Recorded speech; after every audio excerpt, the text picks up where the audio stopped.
BFM Business, BFM Patrimoine, Pépites et Pipo. Et on rejoint chez Innocap Gestion Geoffroy Pereira. Bonjour Geoffroy. Bonjour. Vous avez décidé de nous parler ce matin d'Edenred. Pourquoi ce choix ? Effectivement, la pépite du jour, qui n'est pas une recommandation mais un exemple parmi nos convictions d'investissement, est Edenred, dont nous sommes actionnaires à travers plusieurs fonds de notre gamme Quadrige. Alors Edenred, c'est le leader mondial des solutions de paiement destinées au monde du travail. C'est un groupe présent sur deux métiers principaux.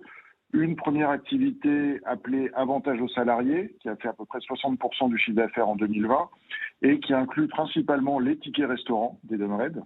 Et le second métier, ce sont des solutions dites de mobilité professionnelle. Donc là, c'est à peu près un quart du chiffre d'affaires. Et cela regroupe les cartes carburant, de parking, de péage, etc., etc. Toutes ces plateformes de paiement qu'a développé Edenred sont aujourd'hui utilisées par 850 000 entreprises clientes dans 46 pays et elles connectent 50 millions de salariés utilisateurs à 2 millions de commerçants. Alors même si ces chiffres sont importants, ils masquent en réalité un taux de pénétration encore faible des marchés sur lesquels intervient Edenred, puisque aussi bien dans l'univers des tickets restaurants que dans la mobilité professionnelle, seulement 20 à moins de 30% du marché adressable est aujourd'hui pénétré.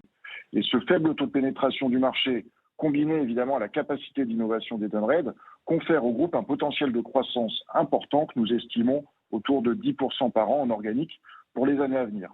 Alors plus récemment, sur les 9 premiers mois de l'année 2020, la tendance est ressortie un peu au-delà de ce chiffre, avec une croissance de 14%. Toutes les régions et tous les métiers sont en croissance à deux chiffres, sauf l'Amérique latine qui est un petit peu en deçà. Et d'ailleurs, Edenred a profité de la publication de ces chiffres du troisième trimestre pour relever son objectif d'EBITDA annuel.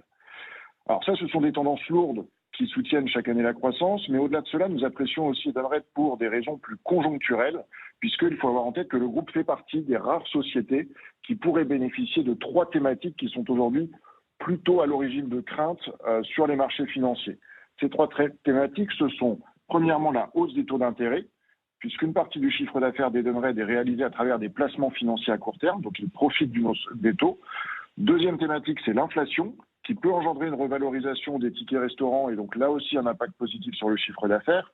Et troisième thématique, la hausse du prix de l'essence, qui a le même effet que l'inflation, mais sur l'activité de cartes carburant.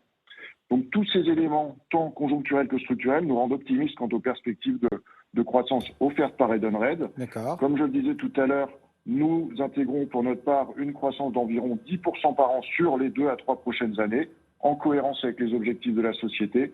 Et compte tenu du levier opérationnel significatif dont bénéficie le groupe, cela devrait se traduire, si on se base sur les estimations du consensus, par une progression de plus de 60% du résultat opérationnel en 3 ans.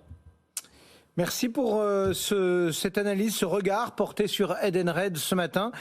Si on regarde maintenant du côté du consensus, des analystes qui suivent cette valeur, eh bien ils sont à l'achat et ils ont un objectif de cours moyen de 54 €. Donc Geoffroy Pereira depuis Innocap Gestion.